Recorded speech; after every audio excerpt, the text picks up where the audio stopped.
Good day, everyone. For today's lecture or for this week's lecture, we will be discussing PPE, specifically the guidelines for rational use of personal protective equipment in the healthcare settings. The objective for this lecture is to provide information on the appropriate selection and use of PPE in healthcare settings based on the current evidence. This will serve to improve healthcare personnel safety in the healthcare environment through the appropriate use of PPE. Furthermore, to provide guidance on judicious use of PPE and how to manage the shortage of PPE and save resources during an epidemic or pandemic situation. Before we start, we need to know the definition of the following terms that is relevant or important in today's discussion. First is we have of course, your PPE or your personal protective equipment. These are specialized clothing or equipment worn by an employee for protection against infectious materials. This is defined by OSHA or our Occupational Safety and Health Administration. Next is we also have your aerosol generating procedures or our AGPs. These are any medical inpatient care procedure that results in the production of airborne particles or your aerosols.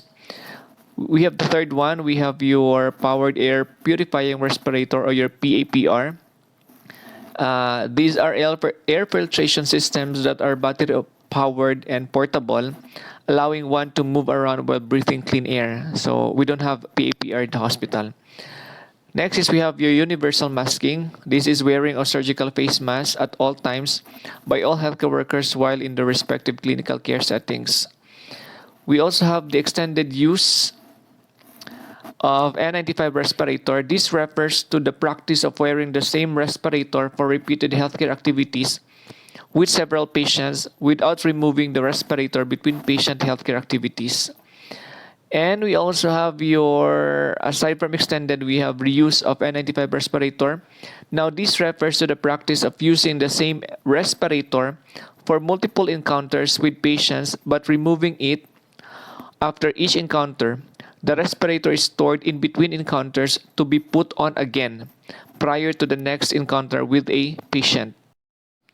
When we talk about PPE, this plays a prominent role in ensuring the overall health and safety of healthcare providers.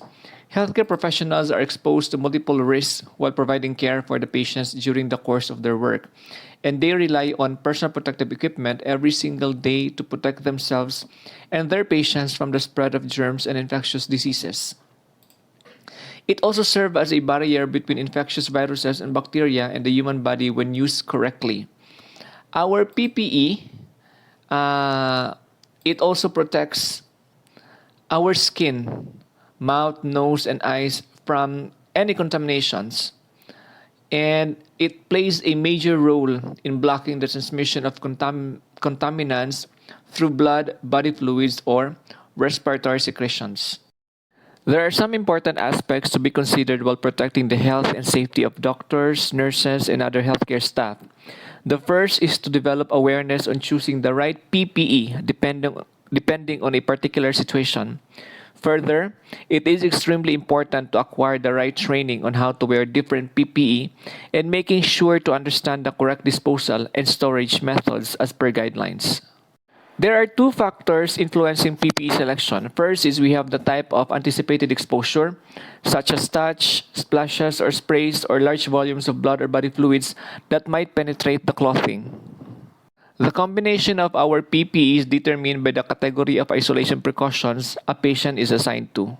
The second one is the durability and appropriateness of the PPE for the task.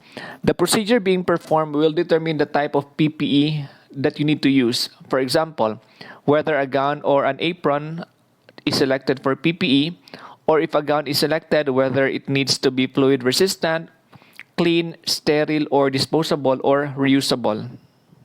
Always remember, guys, that proper selection of our personal protective equipment is based on the isolation precautions and or procedures needed for each patient. So let's discuss one by one the appropriate PPE that we are going to use depending on the isolation precaution or the transmission-based precautions the patient is assigned to. First is we have PPE for contact precautions. Now the two most important PPE for contact precaution is we have your isolation gown and gloves. Now, what are those diseases that we are going to put those patients under contact precaution? First is we have your MRSA, VRE, diarrheal illnesses, scabies, Clostridium difficile, multi-drug resistant organisms. Wear your PPE while in the patient's room and then remove it before leaving the room or care area. And it is very important to perform hand hygiene before wearing and after removal of our PPE. Always remember, guys, that we are applying transmission-based precautions if the patient is suspected or if the patient is confirmed to have these kinds of diseases or infection. Next one is for the appropriate PPE that we are going if we are handling patients under droplet precaution. Now, the most important PPE is we have your surgical mask or your medical mask. Examples of patients who needs to be on droplet precautions are patients with influenza, meningitis haemophilus influenza type B, meningitis Neisseria meningitidis, mumps, pertussis, plague, rubella or your German measles, viral hemorrhagic fevers due to Lassa, Ebola, MERS-CoV, and your COVID-19. Now, always remember to wear your surgical mask or your medical mask while inside the patient room and then remove it after leaving the patient room or care area. Now, take note, guys, that there are some infections that need to combine more than one type of precautions like our COVID-19. It requires droplet and contact precaution. So aside from wearing a surgical mask, you need to also wear your clean, non-sterile gowns or your isolation gown. Next is we have your airborne precautions. So the most important PPE for our airborne precaution is we have your N95 respirator or your PEPR or your powered air purifying respirators. Examples of diseases under airborne precaution is we have your measles or your rubiola, our open pulmonary TB, draining interference with extrapulmonary TB, your herpes zoster or your varicella zoster, and your chickenpox. And we also have some diseases that are under droplet precautions, but if we are going to perform aerosol generating procedures, we need to apply our airborne precautions. For airborne precautions, we need to wear a fit-tested approved respirator or PEPR while in the patient room. Respirator must be doffed or removed after leaving the patient room if extended use or reuse policy is not applied. Let's go now with our aerosol generating procedures or our AGPs. As what I have mentioned, when we talk about AGP, these are procedures that results in production of airborne particles or your aerosol. It is important to wear a respirator or PEPR, eye protection, gloves, and a gun when performing AGPs. These are the list of procedures that is considered to be aerosol generating. First is we have your endotracheal intubation and extubation, manual ventilation, open suctioning, cardiopulmonary resuscitation, bronchoscopy, surgery and post-mortem procedures involving high-speed devices, some dental procedures like drilling, non-invasive ventilation. Example, we have your bilevel positive airway pressure or your BiPAP, continuous positive airway pressure ventilation or your CPAP, high-frequency oscillating ventilation, induction of sputum, open suctioning of airways, tracheotomy or tracheostomy procedure insertion and open suctioning and removal. So those are examples of our aerosol generating procedure. Your nasopharyngeal swabbing is an example also of an aerosol generating procedure. So we need to wear respirator or PEPR. Or if we don't have the availability of PEPR or we have scarcity of our respirator, then we can use our surgical mask. If we are going to use surgical mask, we need to put on with eye protection, that is our face shield, then gloves and your isolation gown. Because there was a guideline from the Ministry of Health, if respirators are limited in numbers, they should be prioritized for other procedures at higher risk of producing infectious aerosols, just like your intubation, instead of being abused in collecting nasopharyngeal swabs. As you can see on the screen, these are the type of PPE selection based on the isolation precautions. So we have the first column, we have your PPE, we have standard precaution, we have your transmission-based precautions. Now, your transmission-based precautions is applied in addition to your standard precaution. In every precautions that we are going to perform or we are going to handle, we need to perform hand hygiene, okay, before wearing our PPE. Now, gloves, for standard precaution, it is as needed. But for contact, it should be worn at all times. Okay? While for Droplet and Airborne, it is as needed only. For gown, for standard precaution, it is as needed. For contact precaution, it should be worn at all times. While for Droplet and Airborne, as needed only. For surgical mask, for standard precaution, it is as needed. While for contact precaution, as needed only. But for Droplet, it should be worn at all times. While for Airborne, you should never wear a surgical mask if you will be handling patients on Airborne precaution. Next is we have your respirator. Never wear a respirator under standard precaution. If the patient is, for standard precautions, do not wear a respirator. As well as for contact, but for Droplet, if the patient is under Droplet precaution, if you're going to perform AGPs only. And for Airborne, it is a must to wear a respirator at all times. Eye protection as needed under standard precaution. Contact and Droplet, it is as needed as well as for Airborne. Now, always remember that choosing whether to wear different kinds of PPEs depends on the type of isolation, exposure risk assessment, and the procedure being performed. It is also important that healthcare workers know what type and size of PPE necessary for the procedures they will perform. Your personal protective equipment is available to protect healthcare workers from exposure to infectious agents during care provision, so they should use it correctly and follow the right technique and sequence of donning and doffing of our PPE. Healthcare workers should wear their PPE before any contact with the patient, generally before entering the patient room or area. Remove the PPE carefully and discard it in dedicated container, whether it is disposable or reusable, before leaving the patient room or care area. Except for high-efficacy respirator, it must be removed outside the patient room.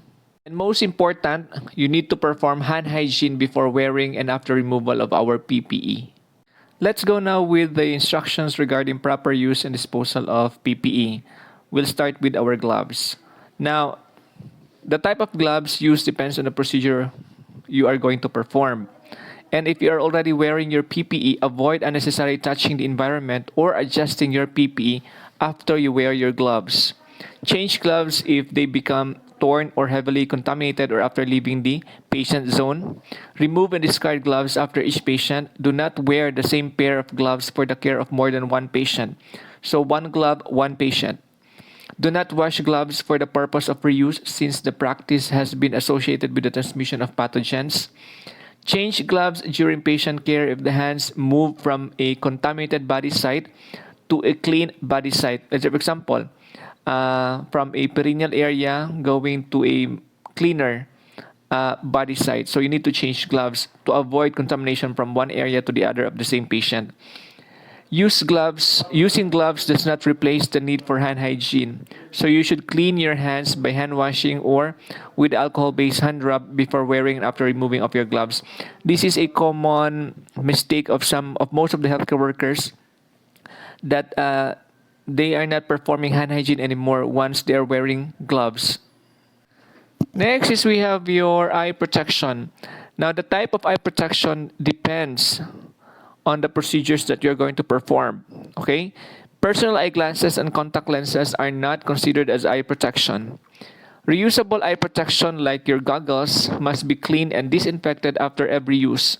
Disposable eye protection should be discarded after use. The front eye protection should not be touched while wearing it by the healthcare workers. If they touch it, they must immediately perform hand hygiene. So as what I have mentioned a while ago, that the front part of our PPE is considered contaminated. Later, we will discuss the protocols for extended use or reuse of eye protection, especially if there is an epidemic or pandemic. So I think most of the staff, we are reusing our face shield. Later, we will discuss the protocols for extended use or reuse of eye protection, especially if there is an epidemic or pandemic. So I think most of the staff, we are reusing our face shield. Next is we have your gowns. Now, gowns to be used depends on the procedure performed. If you are handling patients on transmission-based precautions, then you will be wearing your isolation gowns. If you will be performing invasive procedures or sterile procedures, then you need to wear your sterile gowns. And wear a clean isolation gown upon entry into the patient room or area. Change the gown if it becomes soiled or torn. Disposable gowns should be discarded after use. The front of the gown should not be touched while wearing by the healthcare worker. If they touch it or adjust it, they must immediately perform hand hygiene. Now, in cases of epidemic or pandemic, healthcare workers should prioritize the procedure where gown must be used and extend the use of isolation gowns. Now, in case of epidemic or pandemic, these are the protocols or guidelines. Gowns should be prioritized where splashes and sprays are anticipated. Let's say, for example, you are going to perform AGP, dressing, bathing, or showering your patient, transferring, providing hygiene, and changing linens. Changing briefs or assisting with toileting, device care or use, wound care. So those are some of the procedures that you need to prioritize your isolation gowns. Surgical gowns should be prioritized for surgical and other sterile procedure. Consideration can be made to extend the use of isolation gowns such that the same gown is worn by the same healthcare worker when interacting with more than one patient known to be infected with the infectious disease with these patients housed in the same location. So let's say, for example, if you are handling patients in a COVID area or COVID ward, you can extend the use of your isolation gowns, just like what we are doing with, later on we will discuss with the N95 mask. Then extended use of gowns can be considered only if there are no additional co-infectious diagnoses transmitted by contact.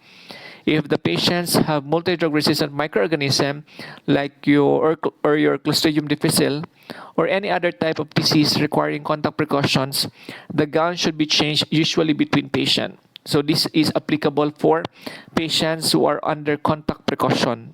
Okay, those patients have diseases or co-infections that can be transmitted through contact.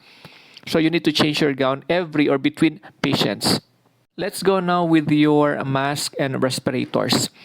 Our respirators and surgical masks should be removed and discarded after exiting the patient's room or care area and closing the door unless implementing extended use or reuse and universal masking. In respiratory triage for respiratory symptoms, the surgical mask is recommended to be worn by the triage nurse, especially when there is an outbreak of MERS-CoV or COVID in the facility, or if there is a rush of cases at the respiratory triage station, or when universal masking is applied. So universal masking is applied already in the hospital or in the kingdom. All patients and visitors must always wear surgical mask or cloth face covering while in the facility during COVID-19 pandemic. So since from the beginning of this pandemic, we are already applying universal masking. The surgical mask never to be hung around the neck or placed in pockets. So that's a big no-no. It should not be hung around in your neck or placed in pockets because your surgical mask, especially the front part, it is a contaminated part of your PPE. And it defeats the purpose if you're going to wear your surgical mask in the neck. Not covering, it does not cover the nose and your mouth. The front of mask or respirator should not be touched while removing it by the healthcare workers. If they touch or adjust their surgical mask, they must immediately perform hand hygiene. All healthcare workers who are required to wear a respirator must be fit tested and do a seal check before every use. Furthermore, high-efficacy respirators should not be used with stable MERS-CoV COVID-19 cases except during aerosol generating procedures. So, for non-AGP procedures for COVID and MERS-CoV, we are applying droplet precaution. But if there is AGP, then that's the time that we are going to apply your airborne precaution. It is not allowed for hospital staff to wear high-efficacy respirator out of isolation rooms and never be used in some departments like CSSD, kitchen, medical files, outpatient clinics, or reception. High-efficacy respirator is not allowed to be used by non-healthcare workers or outside the healthcare settings. So you can just wear our medical mask or surgical mask instead of our N95 mask. All bearded healthcare workers are not allowed to use high-efficacy respirator. They must wear a power air purifying respirator when needed. So those healthcare workers who have facial hair that will interfere the sealing of the N95 respirator, usually they fail, or most of them will fail the fit testing. So they are advised to wear the PAPR. When using PAPR, they must clean and disinfect it according to the manufacturer's reprocessing. And we don't have PAPR in the hospital. Hand hygiene should be performed after touching or discarding a used mask. Now, in case of epidemic or pandemic, protocols for extended use or reuse of respirators and universal masking in hospitals should be followed. Next is we have our face cloth. Now, your face cloth, these are not considered as PPE and should not be worn for the care of patients with known or suspected COVID-19 or other situations where a respirator or surgical mask is indicated. Healthcare workers can wear face cloth if they are walking in the corridors of the hospital or non-clinical areas, like in the administrative area, library, and cafeteria, where no care for the patient is performed. A cloth face covering may be appropriate for visitors and patients. Next is we have your mask with exhalation valves or vents. Now, the purpose of our mask is to keep respiratory droplets from reaching others to aid with source control, right? Now, your respirators with exhalation valves or one-way valves or vents allow air to be exhaled through a hole in the material, which can result in expelled respiratory droplets that can reach others. So, your exhalation valves or vents, it protects the wearer from SARS-CoV-2, the virus that causes COVID-19, but may not prevent the virus spreading from the wearer to others. So because all droplets can go out from your exhalation valve. Therefore, CDC do not recommend using masks for source control if they have an exhalation valve or vent. An N95 respirator with an exhalation valve does not provide the same level of protection to the wearer as one that does not have a valve. Furthermore, respirators with exhalation valves should not be used in situations where a sterile field must be maintained, like during an invasive procedure in an operating or procedure room, because the exhalation valve may allow unfiltered exhaled air to escape into the sterile field. Therefore, it is forbidden to use masks with exhalation valves or vents in healthcare facilities, and it's not recommended to use it in the community as a source control. Let's go now to the rationale or the reason why universal masking is applied in the hospital. First is universal masking protects patients and healthcare workers from exposure to infection from a symptomatic COVID-19 infected healthcare worker.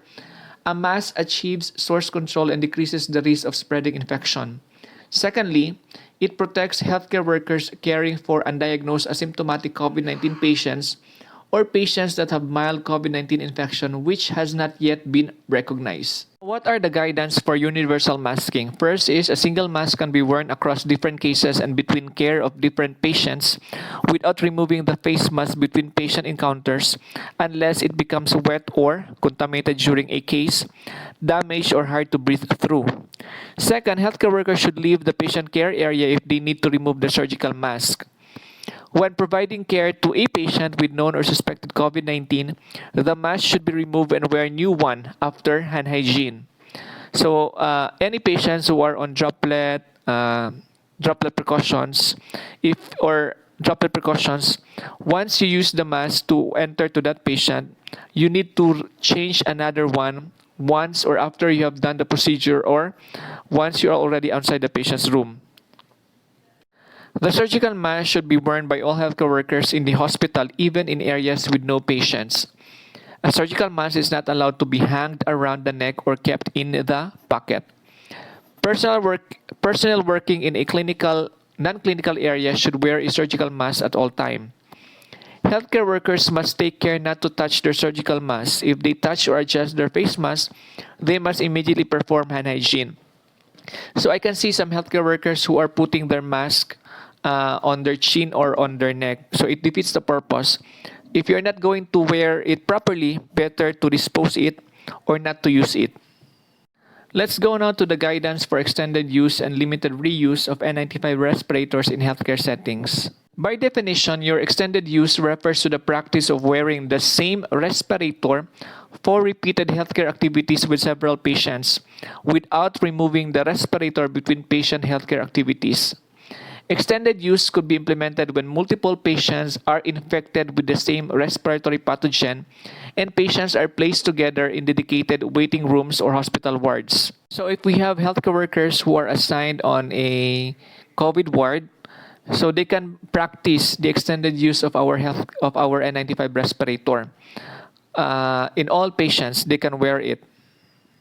While reuse of our N95 mask refers to the practice of using the same respirator by the same healthcare worker for multiple encounters with patients but removing it after each encounter. The respirator is stored in between encounters to be put on again prior to the next encounter with a patient. Here are some recommendations for extended use of our respirator. First is wear the same N95 respirator for repeated healthcare activities with several patients without removing the respirator between patient encounters and between the multiple patients in one care area with the same respiratory pathogen. So that's why it's called extended use, okay? It is recommended to use it without removal up to the end of the procedure at the same time and at the same location. So as you can see, during the height of the pandemic, you can see that some of the healthcare workers, there are marks already of their face mask or N95 mask because they are doing extended use of their N95 mask. So they need to wear it for the entire shift. Next is extended use is favored over reuse because it is expected to involve less touching of the respirator and therefore less risk of contact transmission. So extended use is better compared to reuse for the following reasons.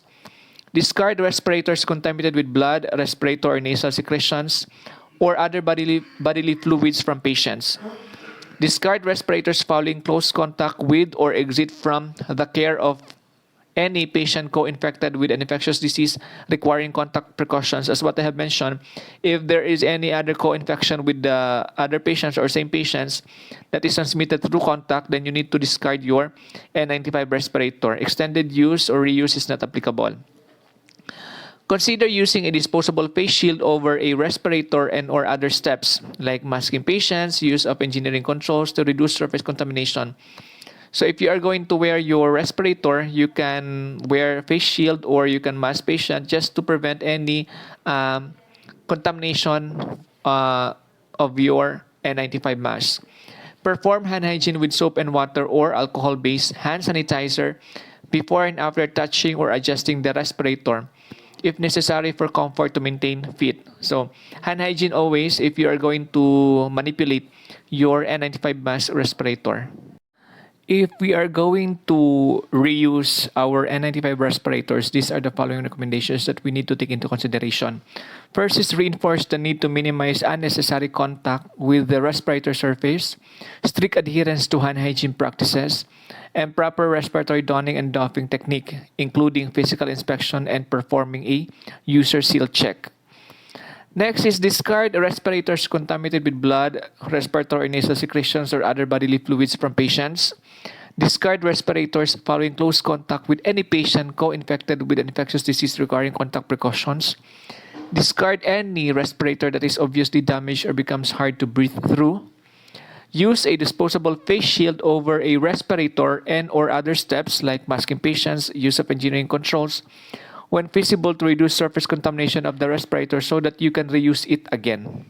Remember that a surgical mask is not recommended to be worn over the respirator except if there is a recommendation from MOH by wearing medical mask over respirator in certain specific situation. Moreover, respirators must only be used by a single wearer, prevent inadvertent sharing of respirators, of course, pack or store respirators between uses so that they do not become damaged or deformed, label containers used for storing respirators or label the respirator itself between uses with the user's name to reduce accidental usage of another person's respirator. Keep them in a clean, breathable container such as a paper bag between uses in the designated and identified areas. Storage containers should be disposed of or cleaned regularly. To minimize potential cross-contamination, store respirators in a way that they do not touch each other. Clean hands with soap and water or an alcohol-based hand sanitizers for the required time before and after touching or adjusting your respirator. Avoid touching the outside and inside of the respirator. If inadvertent contact is made with the respirator, perform hand hygiene as described above. Use a pair of clean, non-sterile gloves when donning a used N95 respirator and performing a user seal check, then discard the gloves and perform hand hygiene. So if you are going to wear again your respirator that is in which you're applying reuse of respirators, you need to wear clean gloves if you're going to don and perform a seal check of your N95 respirator. Follow the manufacturer's instruction for a maximum number of donning and recommended inspection procedures, or up to 5 times if the manufacturer does not provide a recommendation. Next is we have the extended use and reuse of our eye protection equipment. So, the practice of wearing the same eye protection for repeated close contact encounters with several different patients without removing eye protection between patient encounters. It can be applied to disposable and reusable devices. Eye protection should be removed and reprocessed if it becomes visibly soiled or difficult to see through. Moreover, if a disposable face shield is reprocessed, it should be dedicated to one healthcare worker and reprocessed whenever it is visibly soiled or removed, especially when leaving the isolation area, prior to putting it back on. Eye protection should be discarded if damaged, of course. Healthcare workers should take care not to touch their eye protection. If there are instances that you were able to touch any parts of your eye protection, then you need to perform your hand hygiene. Healthcare workers should leave the patient care area if they need to remove their eye protection. Prioritize eye protection for selected healthcare activities. Last for this topic is how to clean your eye protection equipment, like your face shield or your goggles. So first thing is, while wearing gloves, carefully wipe the inside followed by the outside of the face shield or goggles using a clean cloth saturated with neutral detergent solution or cleaning wipe. Second, carefully wipe the outside of the face shield or goggles using a 70% alcohol wipe or clean cloth saturated with an MOH-approved hospital disinfectant solution. It could be your alcohol wipes, quaternary ammonium compounds. Then third is wipe with a clean cloth or wipe using 70% alcohol or sodium hypochlorite. And if 70% alcohol is used, allow for at least 1 minute contact time before reuse. If 0.1% sodium chloride is used, allow a contact time of at least 10 minutes. Rinse with warm water and allow to dry before reusing it. Then after that once you have cleaned all your face shield or eye protection, remove gloves and perform hand hygiene. So that ends the lecture for the guidelines of PPE in the healthcare setting. If you have any questions, please feel free to write it down on the last portion of this form. Then on the last part is we will be having a post-test just to have an evaluation regarding this week's lecture or topic. Thank you very much. I hope that you have learned something from this week's lecture. And by next week, we will be having again another topic, which is healthcare waste management, the updated one. And I hope that you have learned something. Thank you so much, and I hope to see you again next week.